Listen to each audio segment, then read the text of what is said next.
Welcome, heathens and witches, to the Horn and Cauldron podcast. Yeah, it is obviously just a regular day. We dress like this all the time. Don't worry about this it. Is standard standard wear.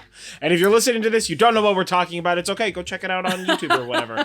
Anywho, today is Halloween, or Samhain, or Samhain. So, happy all of those words that I just said. Yeah. And also, welcome to Samhain 103. Yeah. So, I'm John Norgrove. This is Julie Norgrove. This is what we're doing. This is our once weekly witchy podcast, whereupon we, dive into witchy stuff and have interviews and things like that. Look forward to some interviews that are coming up.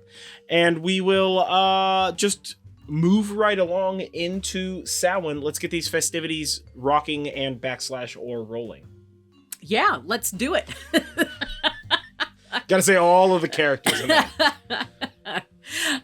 So this episode is Samhain 103. So if you've listened to a bunch of these episodes, you may be familiar with that we are delving into something that is related to Samhain, but not necessarily Samhain itself. So let me back up by saying in episode 24 we did Samhain 101, and in this episode we talked about the basic themes of the holiday, like mute dinners and dumb suppers. We talked about the origin of costumes and trick-or-treating. Of course, jack-o'-lanterns, by now everyone knows they were carved originally out of turnips, right? Yeah, regular O-lanterns. Yeah, turnip lanterns. We also talked about Turnip lanterns? Turnip lanterns. Turnip lanterns? Yeah. That sounds like you're about ready to turn up a lantern to what?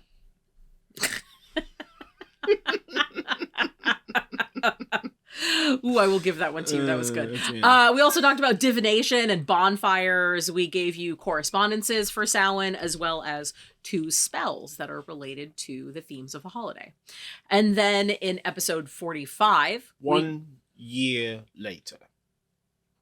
Yes, we did Samhain 102, and in this episode we went deeper into a specific aspect of the holiday, which was really talking about how Samhain is a liminal festival, what liminality is, what that means, how it relates to the holiday. We talked about liminal spaces. We also talked about Fae and the dead, not to be confused with the undead. I think they prefer to be called living dead. Yeah. We also gave you a variety of different ideas of ways to celebrate Samhain. Corpsican Americans. That's fun. That's fun. Fun. I'll give you Corpsican Americans. Corpsican Americans. Ask Pierre about it. Again, if you're not watching this, this is weird. Good for you. Yeah, we're sorry. But Pierre has joined us for this episode. Yeah. So Pierre is our skeleton that lives in the house. Yes.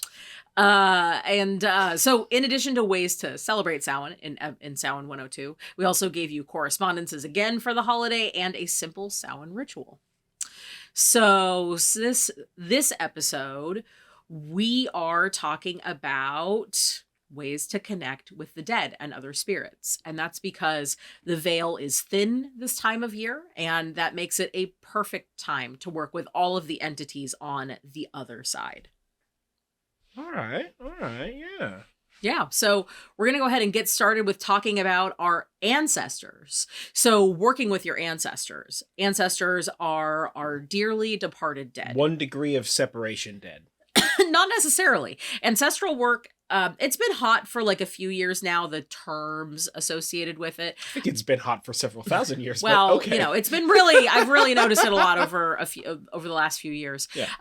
And people, they Since want to... that song in the 90s, Ancestors, hear my plea. I don't want to get demonetized by Disney, so I can't finish singing that song. Don't do that. But you know exactly what song I'm talking about. Also, you're welcome. Boom. Yeah, album's dropping soon. Don't worry about it. It's just Mulan cover songs. This guy over here working on his tight 5. It's It's a loose 2 hours. Don't even worry. It is definitely a very loose 2 hours. So as people start to understand and honor their lineage, they want to work with the concept of ancestors more often. And ancestors doesn't have to be about people from your specific family tree, or even 1 degree of separation from you. An ancestor can be any person or like concept that you connect with. Like cultural, it's like if you've traced your lineage back to like Scandinavia, right? And so your like ancestral worship could like come up in the form of like Vikings, the kind who are doing boats and war, or like Vikings, the kind who are wealthy and living at home and running farms. Yeah. Because like the wealthy class in Viking culture was generally farmers. Yeah. Or like, it's that like you have family in Scotland, but like you don't like, you might know what clan you're from or whatever, but like you don't know Jeff McClintock, who, a specific dude. But you can like ancestral worship would be like going to the Scottish Games and getting a clan tartan and like, whatever. Trying a haggis. Yeah. Doing a caber. Listening to a piped bag. Listening to a bag, what with got some pipes attached to. Thereon. But family members are of great use here because they help you connect. They help you with working with ancestors, both as kind of like a jumping off point, but as well as because you have a personal connection with that person. And to do that, you can use pictures of your ancestors or personal items to help you connect with their energy, to help to power spells, to help honor them, much like you would a statue for a deity. Yeah. Well, shout out to like Chinese, ancient Chinese ancestral worship, which was generally like you had like a family plot on your property or what have you, to like Japanese ancestral worship, which is like having the like place with the picture and like the incense and other sundry artifacts and such in your home for like your grandfather or whoever.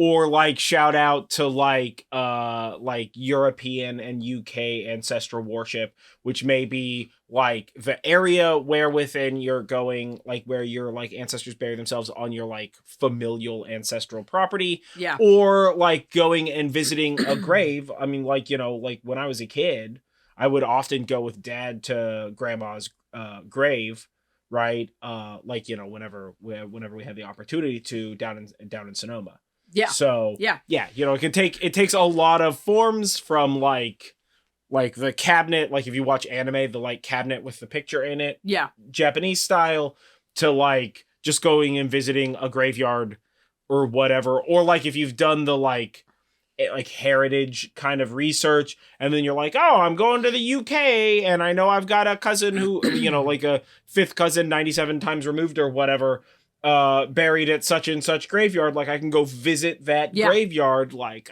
connecting me to the UK, like that kind of energy as well. Or like we live in an area where there's a lot of Latino and Mexican Americans here, and Day of the Dead, Dia de los Muertos, and is a big thing here. In fact, in the town that we live in, they like clean out the community center and put like a big offer for ofrendas and do a whole Day of the Dead celebration thing for that. I mean, so that's another way to connect with that if that's something that particularly jives with you. Totally. And also, like, you see this in movies too, although you may not necessarily realize you see it in movies, especially when you're not talking about like horror movies.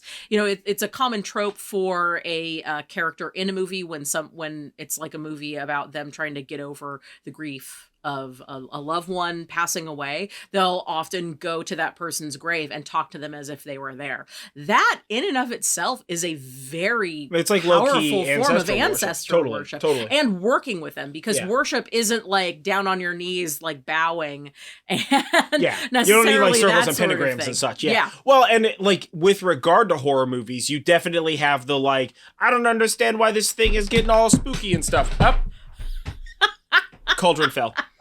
We're down a whole cauldron, guys. Ooh, I knew that was gonna happen. It only fell on the dog. Don't worry. She's fine. She's fine. It didn't fall on her. It fell near her. Yeah, that's true. It just scared her. Hey, sweetie. It's okay, Hella. Do you want one of these pretend bones? Here, have a spine. Would you like this spine? Would you like a spine? Would you like a skull? No, she does not want that. It's not actually a bone. It's not actually a bone. That's true. It's just a pretend bone. Anyway, technical difficulties standing by. So like, like you see in horror movies pretty often when it's like a house being haunted, especially when it's like a family house, like you've just re-inherited this house. Yeah. Or whatever. Then it's like, come to find out your ancestors were like absolute assholes. And now you gotta cleanse that shit to be happy. Or maybe they were really good. Like we just or they were like really good and like you gotta Crimson fight Peak. assholes. And in Crimson Peak, there's like ghosts of like in particular the main female character. There are there's like a ghost that follows the previous her husband or previous wife. I mean, yeah, but like her mother or grandmother or something like that is the first ghost that she sees. Yeah. And warns her literally about the house, and she does not heed that warning. Yeah. Literally, she's like, "Get out of this house," and she's like, "I don't know." Come to find out, she should have got the fuck out of that house. Yeah. So. Yeah. So, family members are a really great way to do it. And you can choose people from your extended family tree, also totally. from just your heritage, from the location that you live in, or from whatever particular spiritual tradition you follow. Yeah. Can be sort of subbed in for ancestors. Like, for instance, if you're Polish or French and you're particularly interested in science or would like help breaking through cultural barriers, Marie Curie would be a good choice to venerate. Yeah. Yeah, because she was a woman who was born Polish and then went to go live in France and married a French man and basically discovered a variety of different scientific things.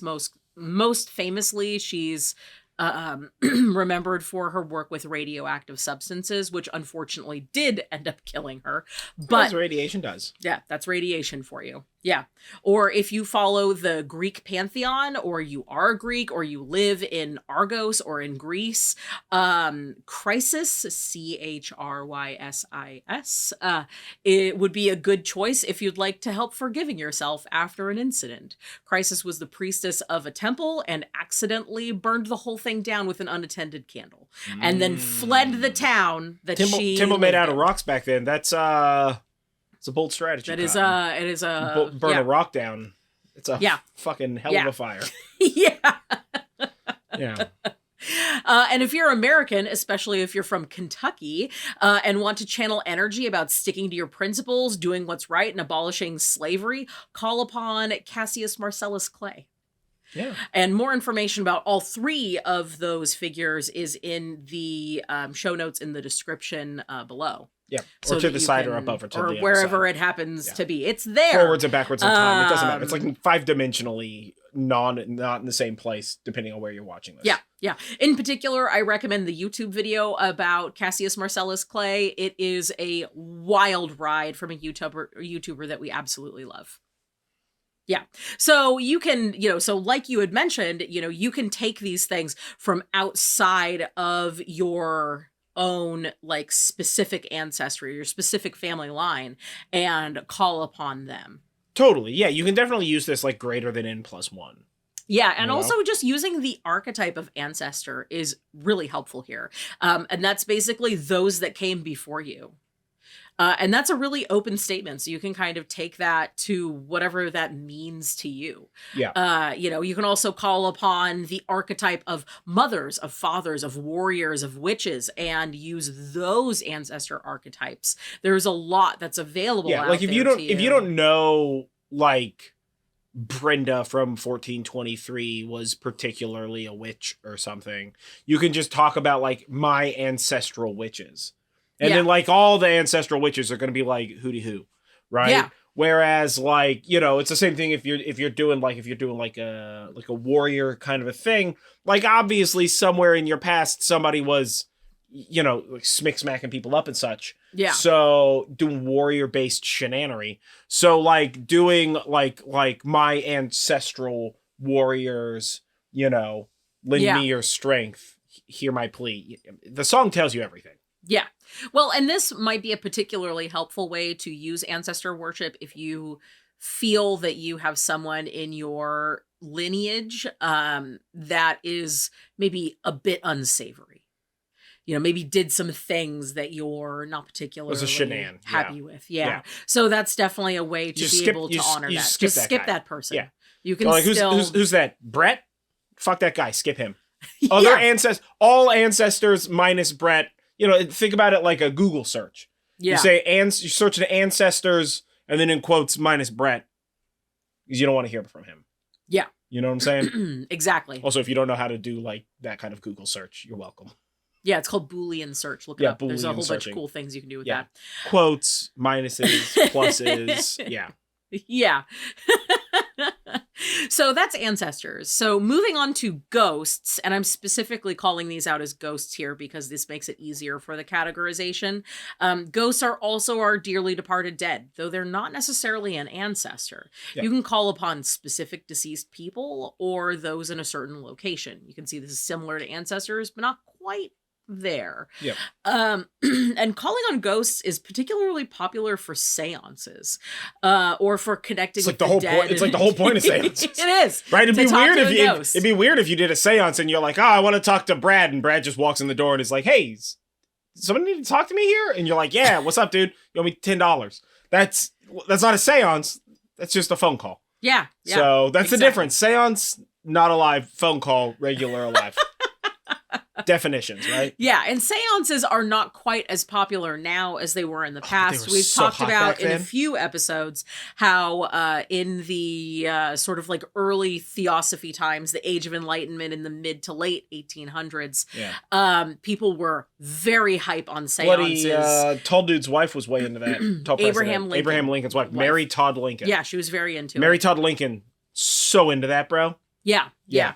So because of the nature of how popular seances got, there was a lot of scammers, and there were a lot of people faking seances in a variety of different ways. So a lot of people look at seances as something that is fake, and Ouija boards as something that is fake, and all that other kind of contacting the dead. I mean, it doesn't help that Ouija TM is like owned by Hasbro Games. Yeah, that does not help. So spirit boards are a thing. You know, it's sort of like the idea, you know, like you'll often hear the like, well, tarot was invented, you know, at a specific time, therefore it's like not ancient or whatever. You're like, yeah, but like using pictures of shit to represent other shit is like, yeah, the idea of it goes way back. It's like all the way back. It's just that like Rider White standard unit tarot is like from a specific two dudes. I mean, the names are right in there. Yeah. But like, it's like from two specific. One was a lady. Yeah. Yes. Two people.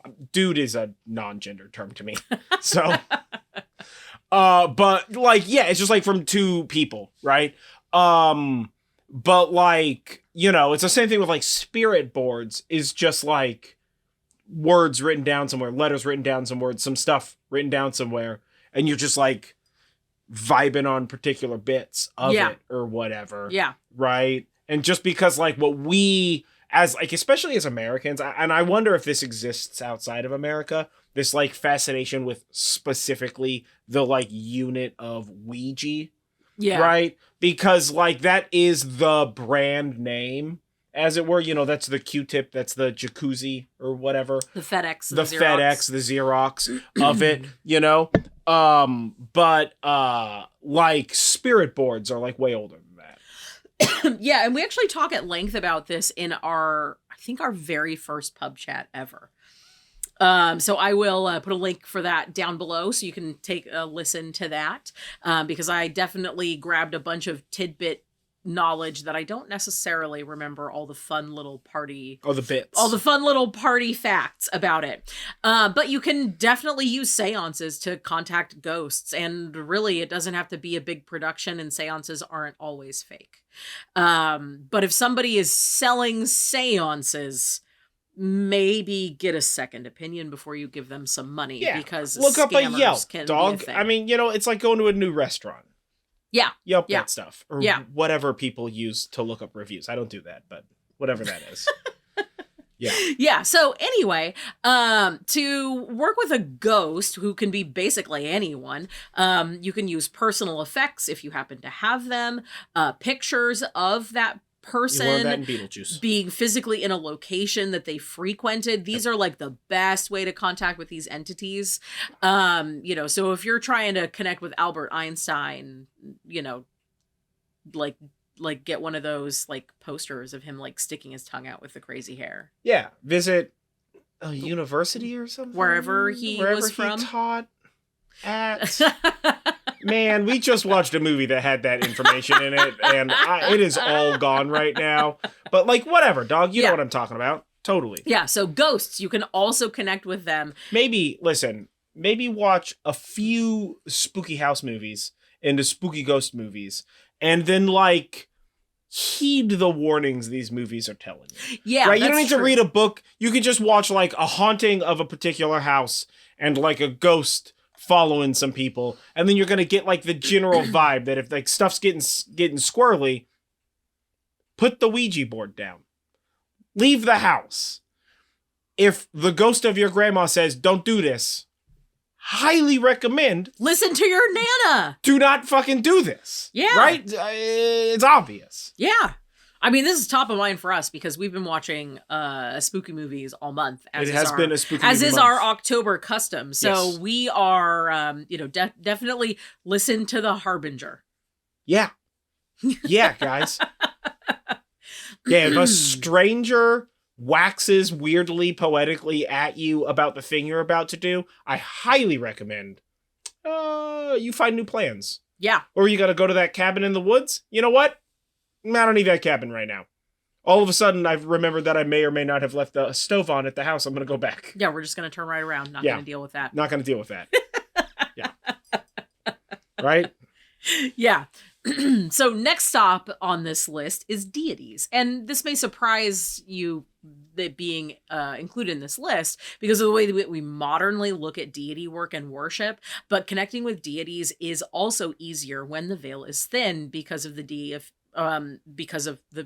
thin veil location where they are VU. Yeah, exactly. Totally. Well, and also they're connected to ancestors and like ancestral work in general because, like, all right, let's say you work with Zeus, right? This dude had Hercules. Yeah. And that dude had kids, and like those kids are just like regular Greeks. Yeah. So you could totally like still be connected that Absolutely. direction. You know what I'm saying? Yeah. Right? In addition to the fact that, like, you know, like if the veil is thin, working with stuff like working with the gods is like going to be, there's less barriers to entry, for a lack of better words. Yeah. You know? Yeah, totally. And this is regardless of the deity's affinity with fall or spring, the other season in which the veil is thin. So it doesn't necessarily have to be a quote unquote fall deity. Sure, yeah. Yeah. It doesn't have to be the Pumpkin King. It can be like Jack Frost. Sure, yeah, it could totally... To, like, modern American these gods, right? Yeah, exactly. And to work with deities, we talk about this in a lot of different episodes, so we don't have any one in particular to call out there. But, using correspondences for them, statues or art, items that are sacred to them is really the best way to connect with them. And this is probably the easiest way to understand working with because of the cultural and historical associations with gods. I think that most people in the like witchy and heathen space these days kind of understand like, oh, this is how you do a deity work. Totally. Or it's easy to find how other people do deity work. So essentially the best way to look at this is take that, the way that you work with a deity, and just extrapolate that into all of the other concepts of spirits and entities. Totally. Well, and like, I mean, you could do a big to-do, right? But like, I feel like especially for deity work, but this works in sort of like every possible way. Like for all like spirits and entities and such like that, ancestral worship and whatnot. Like, it's not big Sunday energy, right? I feel like as like Westerners and especially as like Americans, we kind of think about this stuff as a like Sundays God day, and then every other day you're just an asshole, right? And I mean, this truly is like one of the larger problems that we're facing as a people. But like, uphold the values of that deity or ancestor or spirit or whatever all the time in little ways, right? Like to Christianize it, right? It's like, yeah, you go to church on Sunday, but like if you're doing un-Jesus shit on a Tuesday, you're still an asshole. Yeah. right? Verklempt of G's. But like no Jeezy in this easy. There's no Jeezy in that easy. You want to be youthful Jeezy, if you will. But like it's the same thing. Like if you're working with a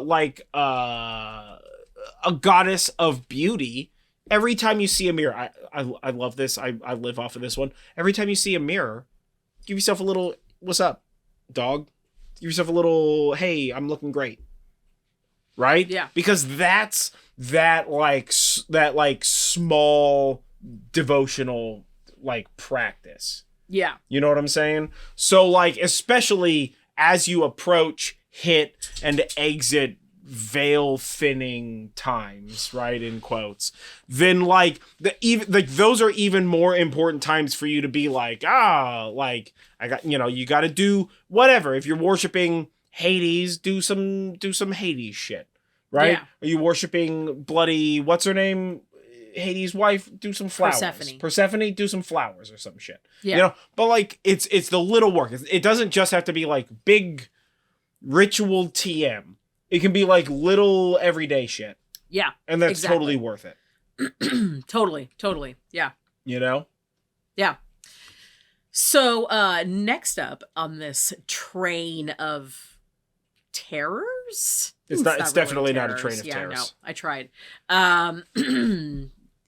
Is spirits. And this one is a bit of a catch-all. And the way that I look at it, all of the above categories are also spirits, but not all spirits fit neatly into these categories. So it's the jacuzzi hot tub thing, right? All hot tubs are jacuzzis, but jacuzzi is a brand name, so not all Oh no, I said it backwards. All jacuzzis are hot tubs, but because jacuzzi is a brand name, not all hot tubs are jacuzzis. That's correct, yes. Oof. I always do that one backwards. Yeah, jacuzzi hot tub? Like, I understand what it is, but when I try to explain it, I always explain it backwards. I do not know why. This is part of that mother maiden crone, maiden mother crone thing. Oh yeah, I say mother maiden crone. Totally. Yeah, so anyway, spirits are kind of a catch-all, and in and like everything's got a spirit, right? So in ancient Egypt, they believed that everything had ka, which is a soul, and that everything had magic in it. And this is a belief that we see across many other animistic religions throughout the world, from ancient times to modern day, like in Shintoism. And we talk a little bit about nature spirits in this manner in our Magic and Anime Fanime 2023 episode, which is episode 57. But there's spirits for everything. We also talk about this a little bit in types of fae, how, people believed that there were elemental spirits, and, there is a spirit of this rock, and there's a spirit of that book, and then there's this being that has a spirit, and so everything's kind of got a spirit associated with it. Totally, sure, yeah. And you can break that into animal archetypes, into natural phenomena, or even attached to places or things. But also, spirits can be ancestors. They can be deities. They can be just ghosts. All of those are spirits. Yeah. All of those are hot tubs. They're all hot tubs. That's not wrong. Yeah. And then last on our list here Bricks can be spirits. They tell people that that window doesn't need to be there no more. So put it out there. That's just... Yeah. But you don't need to work 5 8-hour days a week. It's too many days. It's too many eights. That's for sure. It's too many eights. Maybe a brick spirit. Maybe a little brick sprite. Yeah. Maybe a little brick sprite. Just put it out there, guys. So the last stop here on this train of knowledge is the Fae. And in my experience, the Fae are kind of a little bit of everything. They're part deity and part nature spirit. They're also partly attached to a place, but also there's something else entirely. And we talk about this. Is it stops of a train, or is it just the train itself is this knowledge, and the stops are the things we gain from it, which would make the Fae the caboose of the train? And frankly, we're for some caboosed up Fae. What's up? So yes, the train is knowledge. Yeah. So this is just the Fae in this analogy is just the caboose. Ah, yeah. Yeah. They're the end of the train in this Snowpiercer. Yes. Yeah. I don't know if Snowpiercer had a caboose though. I can't remember for the life of me what was at the end. Yeah, honestly, nor do I. Yeah, I don't either. I've seen that movie like 10 times, dude. And I'm gonna be real with you, every time I see that movie, I'm just like, oh yeah! Like, bloody Captain America's in that movie. That's like an actor. The only reason why I remember that right now is because I, like, 2 days ago watched a thing about Snowpiercer. Yeah. Like a YouTube about it. Or else I would have not remembered that. Every single time I see something about that movie, I'm like, oh man, yeah, he's in this. Dang, I forgot about that.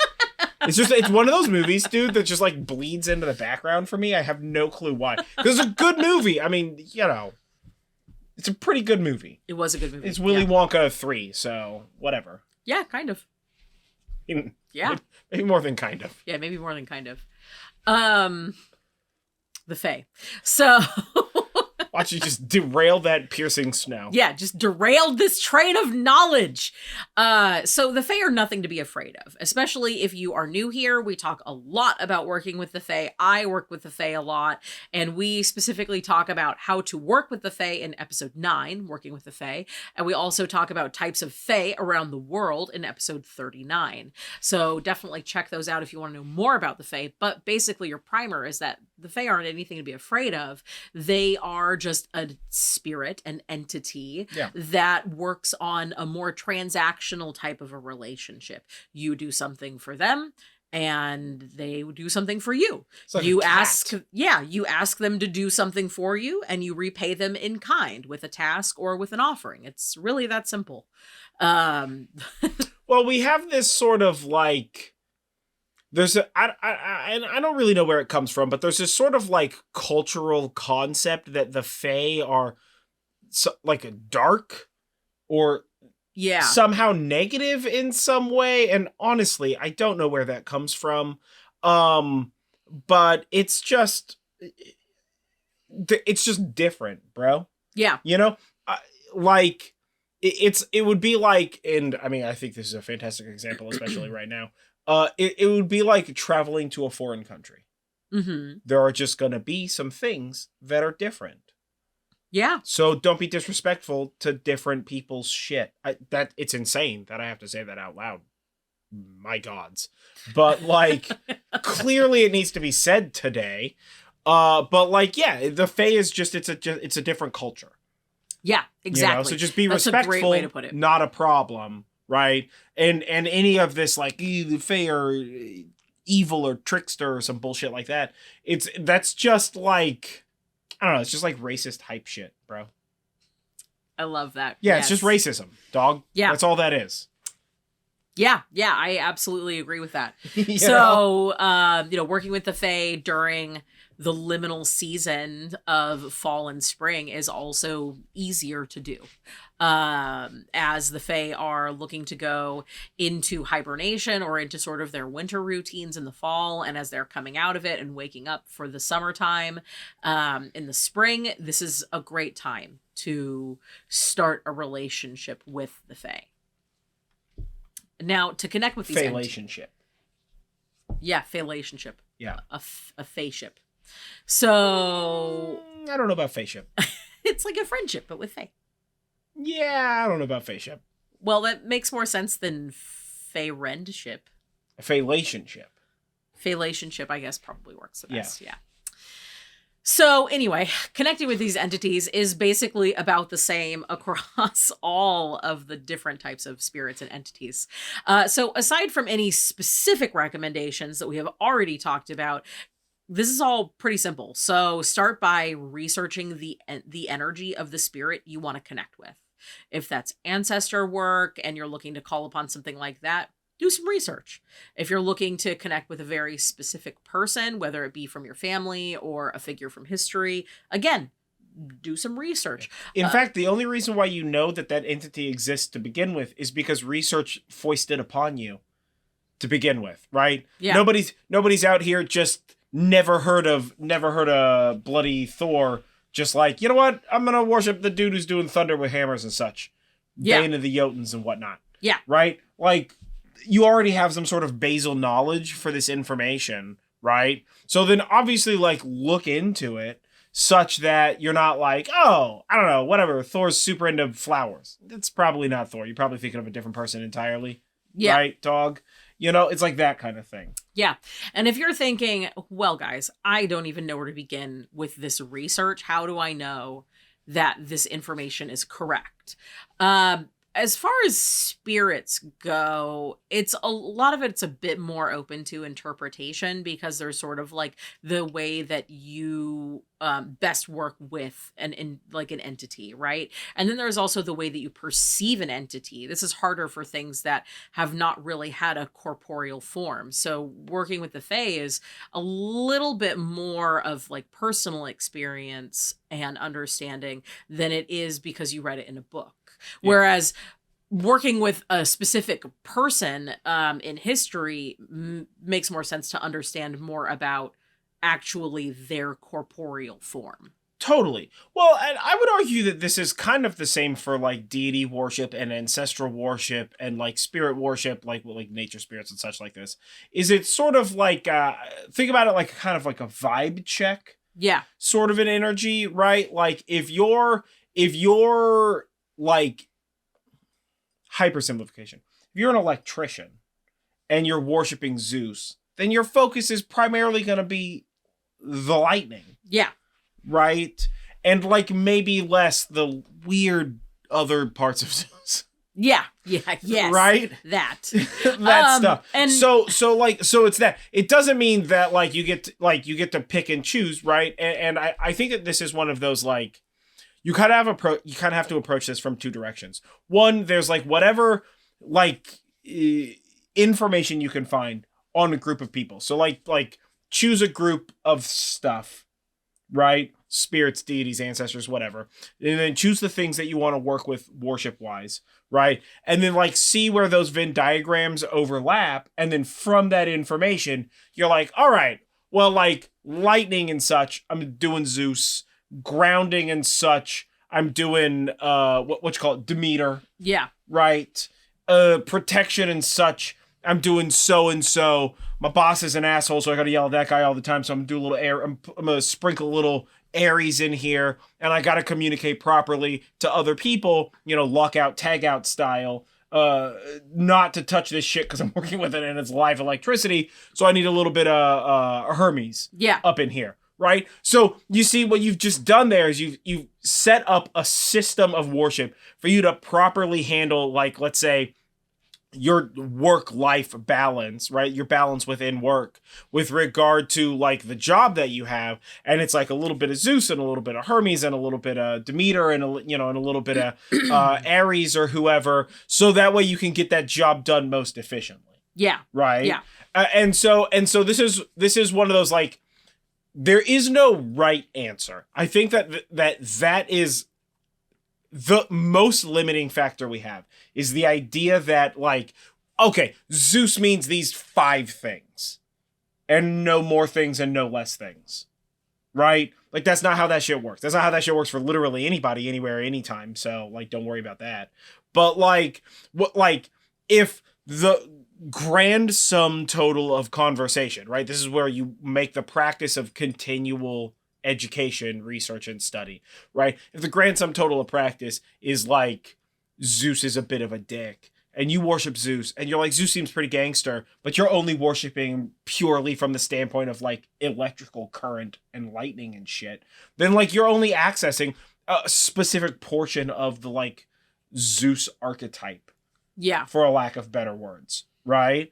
So, like, that's your thing. Just because everybody says Zeus is a dick doesn't mean that you need to, like, accept, like, you need to, like, be like, well, I mean, he doesn't seem like, I guess he's the dick also. Like, if he's not a dick to you, he's not a dick, bro. Yeah. You know what I'm saying? Yeah.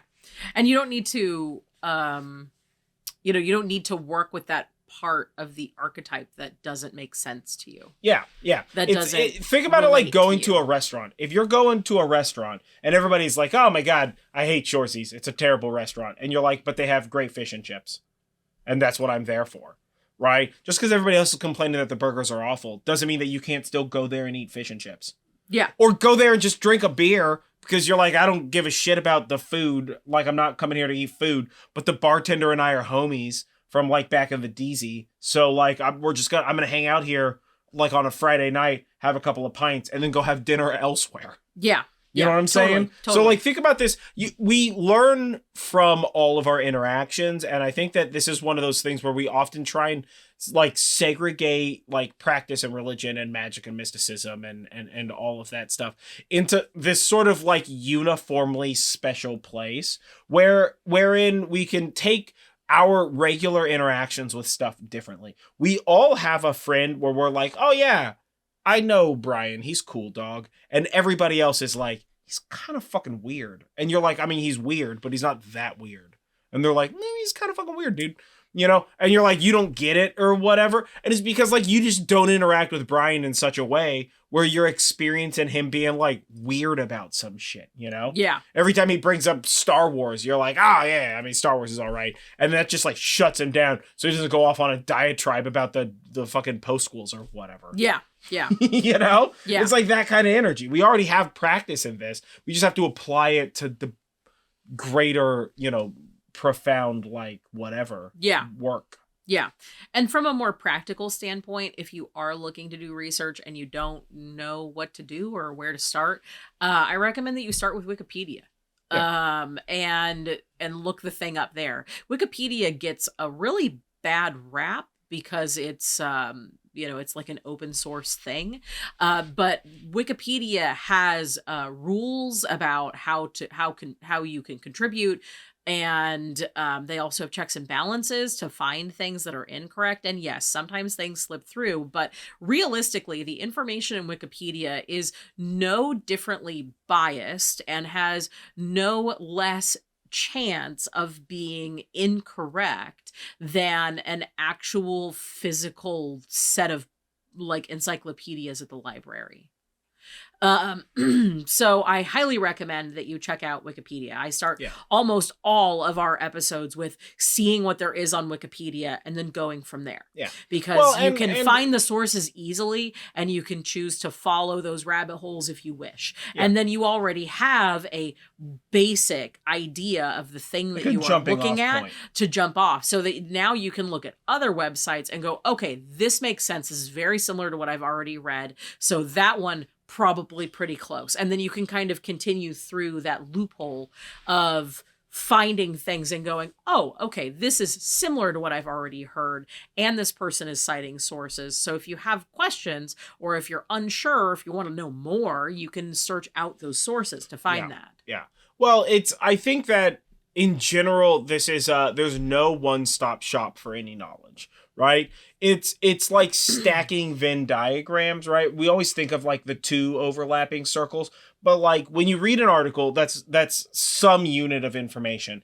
And then you read another article or a paper or a write-up or you hear a podcast or whatever, and you're stacking another circle on top of that. And there may be stuff that sticks out between the two circles that's different, right?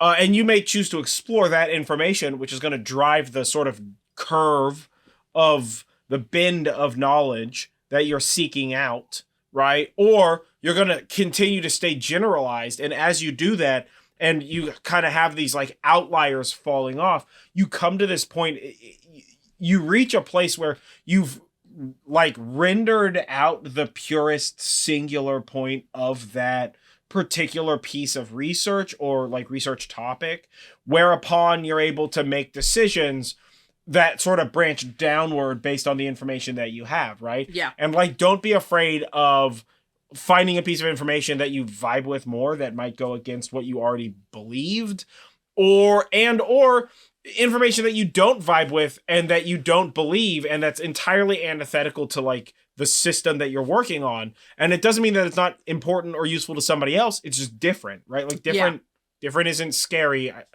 Again, it's crazy that we have to say these things out loud. Yeah. Yeah. You know? So once you've gotten your sort of research and intent piece of that out of the way, the next thing you'll want to do is decide how you want to interact with that spirit. And John, you kind of already mentioned some of this, where it's like, you know, if you're not looking for that particular piece of the archetype, leave it alone. You know, so deciding how you want to interact with it is just as myriad of choices as who you can pick, so if you are looking at, connecting with the deities energy, and we keep coming back to deities because they're kind of like the easiest way to get the information across. But like, it's the simplest example, because when I say Zeus, like, you've seen the Hercules movie from Disney, and you've like seen and read and studied enough for most people to kind of get the general vibe, so that way when we speak with specificity, we're able to do this. Yeah. A fantastic example of like, if you don't vibe with an energy, or it's not like the thing that you're trying to do, think of like like the archetype of a warrior, or the worship of, or practice of, or ancestral veneration of any warrior. Yeah. Right? Just because you are venerating, worshiping, or whatevering, trying to embody the spirit of a warrior, doesn't linearly mean that you need to be aggressive. Yeah. Right? Because what if you're embodying or making practice of ancestral warrior worship, or a deity, a warrior deity, or a warrior archetype, but you're using this as an act of being able to defend those around you who are defenseless. Or that's not necessarily aggressive. Yeah, or you're not even necessarily trying to physically do a defend. Perhaps you're trying to incorporate yourself, warrior energy, so that you can negotiate better with your boss. Pumpkin fell. So you can, undoing these itself. Decorations are just slowly returning to the earth. Pumpkin. He's gonna have a pile. My skull has like a dent in his head now. That's okay. You've already got another one here. More skulls. Now like that. More skulls. Okay. So yeah. So like, yes. If you're looking to bring warrior energy into your life, you don't necessarily have to be doing it in aggression or doing it with combat. It can be a more of a mental warrior thing, or maybe you just want to like up your video game skills. Yeah. And that's or going to telling help you. your boss to shut the fuck up because he said something stupid. Yeah. Yeah. So keep that in mind. So now that you've decided how you want to interact, next step is to make the connection. However, it makes sense for your desired You do have to make Zahelu. Some blue people told us that. Yes, you do have Makes to make the bond. So make the connection in the way that makes sense with the way that you want to interact. So and this is all, again, something that works best for you. So if you are not a meditation, sit in a quiet room with some incense going and some like wah music on, then don't do that. Do something else. Totally. For me, I find that I do my best sort of connection type work or meditative work when I'm like in the bath. So for me, it's all going to probably be in the bath or when I'm making food, because that's the other place that I do that sort of like best work. Yeah. But that's just me. And so make your connection with the spirit. And then after that, find some sort of way to meditate with them. However, meditation works best for you. Whether that's cooking or washing dishes or taking a bath, maybe taking a walk through the forest. No, this way.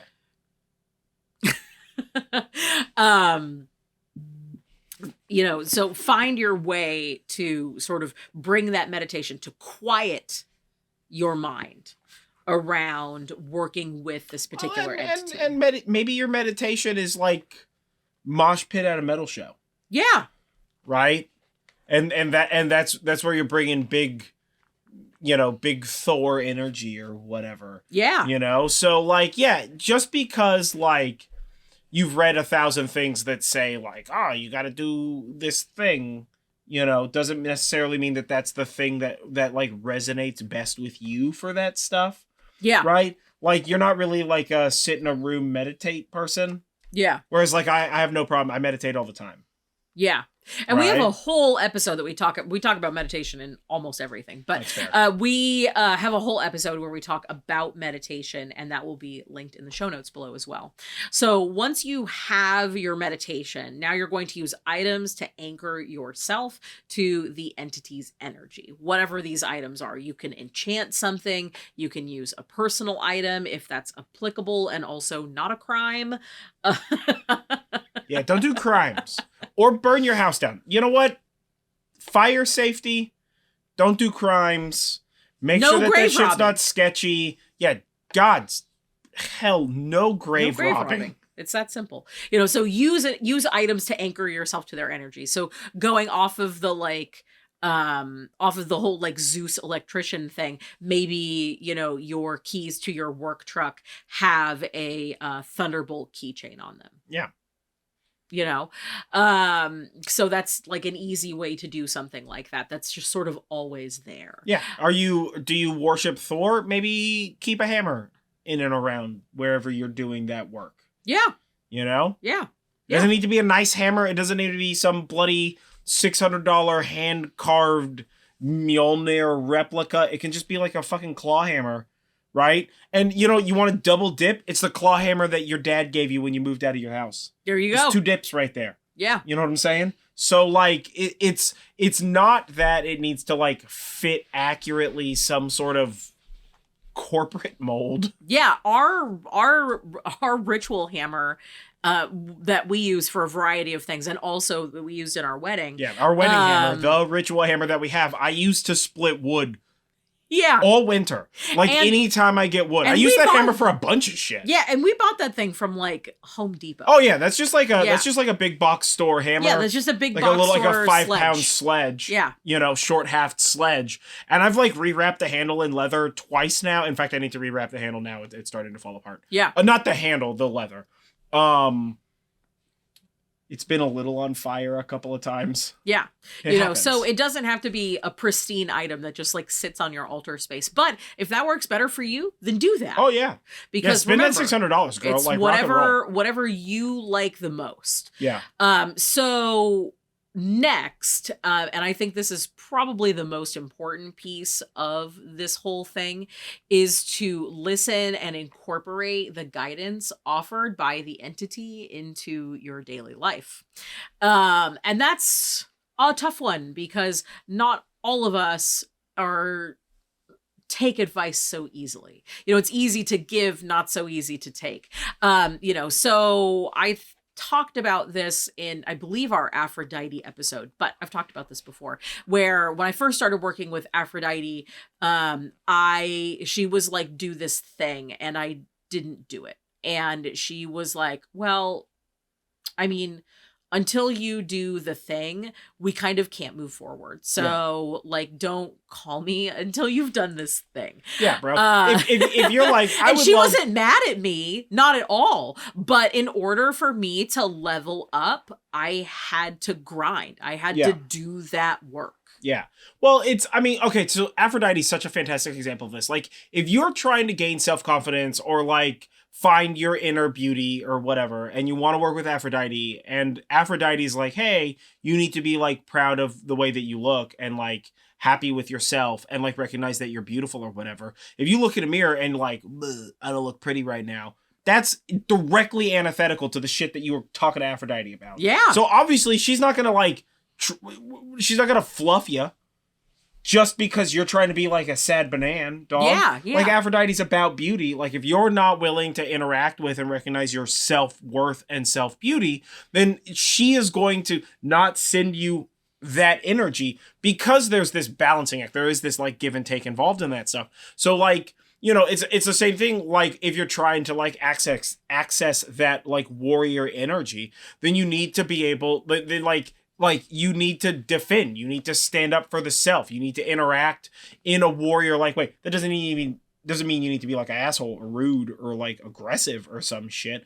But it's, like, it's part of that, like, think of it like a treaty, like a contract, right? You watch, like, modern movies, you see a lot of stuff about, like, contracts with demons for knowledge, right? To like way over Christian simplify this shit, like Hollywood simplify this shit, right? It's like, if you're asking bloody Beelzebub or whoever the hell is the demon in that shitty movie, right, for, like, grand cosmic knowledge, he's not giving you that shit for free, Yeah. He's like, all right, grand cosmic knowledge, but maybe you kick the salt out of this circle. Let me go do some demon shit somewhere else, right? Yeah. So there's like a give and take on that, right? So, like, if you're trying to do like if you're using, again, this like root example that we've been using this entire conversation about like being an electrician and using Zeus, right? Like as your thing. If you're using Zeus as this thing, right? Like if you're doing irresponsible electrical shit, then obviously Zeus is not going to respect that shit. You know what I'm saying? Right? So, and it's the same thing, if you're doing ancestral work and you're like besmirching your ancestors, or like if you're trying to like ask grandma for help about this castle that you moved into because like he's a cute guy, but like this castle seems real sketch and I don't know what's going on with his sister, but like that's just weird. To talk about Crimson Peak again, right?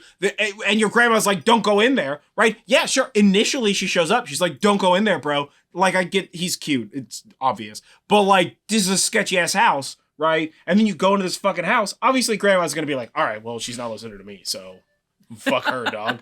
And then grandma doesn't show up again.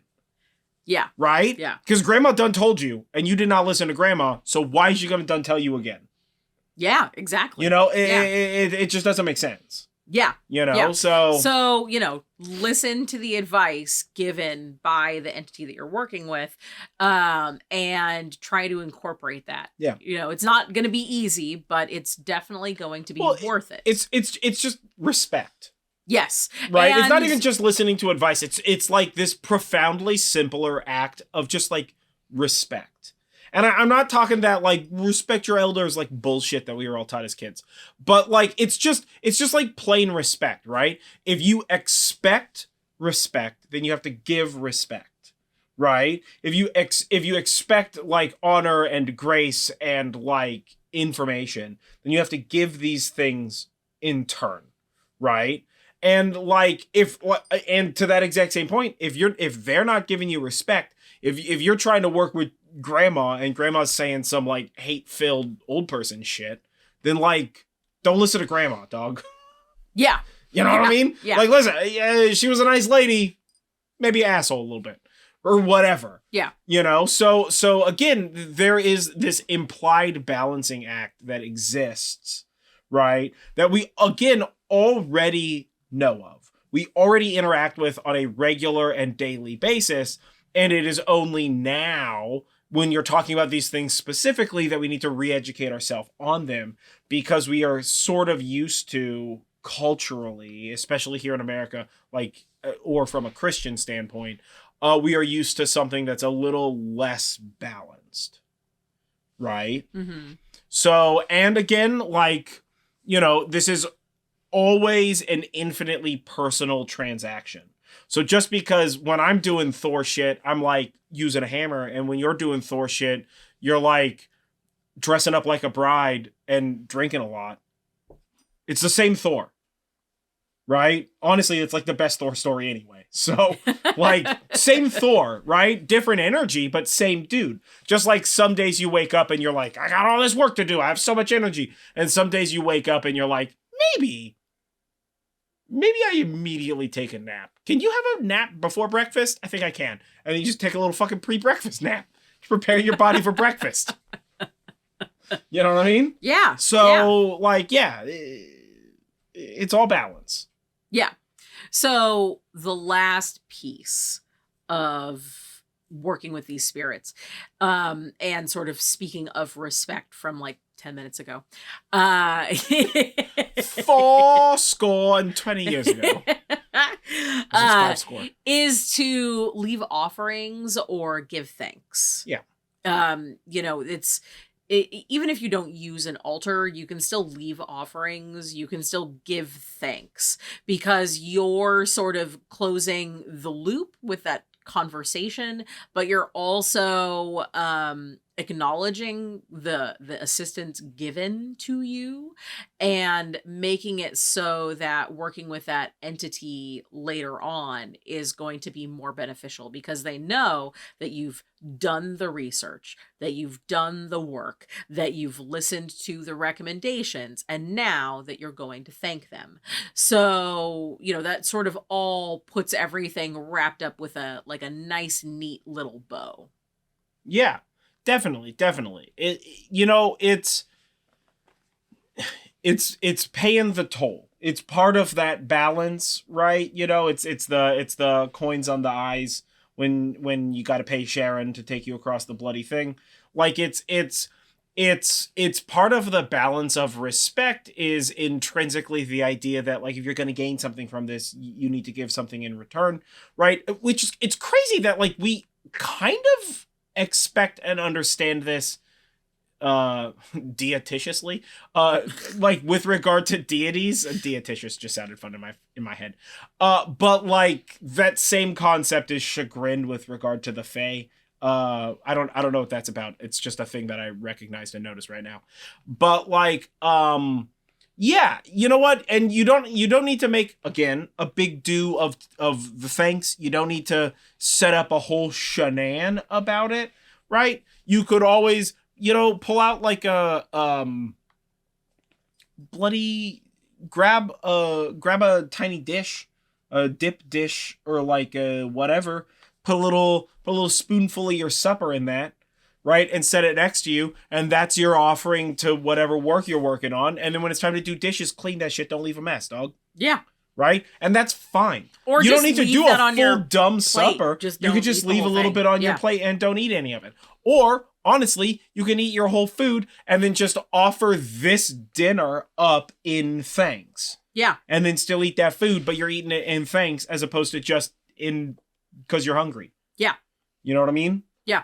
So you can kind of offer thanks and leave offerings in whatever manner works best for you. Yeah, totally. So, yeah. Yeah. So that's been Samhain 103. Yeah, keep Samhain spooky, y'all. Yeah, keep Samhain spooky. Do some ancestor work. Make Samhain spooky again, MSSA. Work, do some work with ghosts. Do some ghost stuff. Fae work. Watch a horror movie. Yeah, do all the fun things. Yeah. There's horror comedies. You don't need to watch a spooky horror movie.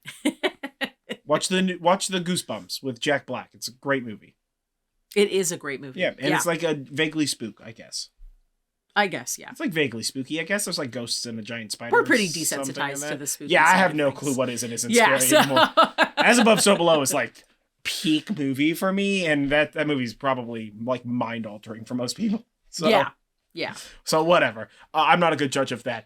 But yeah, so this has been Samhain 103, Samhain 103. Yeah. I don't know how to say this. Anywho, if you want the show notes for this in the form of the Book of Shadows page, I'm just 100% jumping to the next thing because I have no way of transitioning this. I am not prepared at all. My brain is lost. It's fine. It's in one of these skulls and I have to find it. I have not found it yet.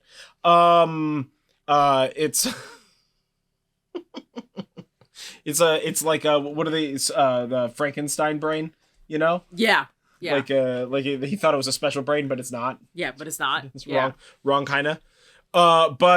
So Book of Shadows page for this and all the other podcast episodes are going to be on our Patreon. And speaking of our Patreon, we would like to give a shout out to our patrons, Alan, Miranda, Somewhere, Helena, Alexa, Panda, and Brianna. Thank you guys very much. You guys are awesome. And you keep this podcast being gangster. You guys are the best. Thank you for all you do. You help us get better every time. Yeah. Special shout out, Samhain shout out. 2 S's. Yeah. Special Samhain shout out alliteration there. For them. That's 3 And S's. you can join them. That's true. And speaking of that, you can also like this video and comment below and share and subscribe if you have questions or you want to correct us on a thing or whatever. You can leave comments on the YouTube video for all of these. If you are watching this listening to this on a podcast, you can leave us a review on the podcast network so that way we know that you listen to it on that, because I don't know how podcasts work, man. Like I make one, but it's a nightmare. I just use an RSS feed and then everybody else has to figure that out on their own. But yeah, either way, I have been John Norgrove. This has been Julie Norgrove. This has been the Horn and Cauldron podcast. And we will catch you guys next time for more podcastery, more witchy goodness. And since we are recording this on Samhain itself, happy Samhain, Merry Spooksmas, Happy Halloween. Happy Halloween. I don't know, have a gangster All Hallows Eve. Dress up. Adults should be dressing up for Halloween more. I'll die on this hill. More costumes, guys. This is second outfit of the day. I'm prepared for at least 5 today. So, yeah, just be ready for that. And, yeah, what have you, stay magical, folks. Yeah, and don't forget, breathe in self-confidence and breathe out self-doubt.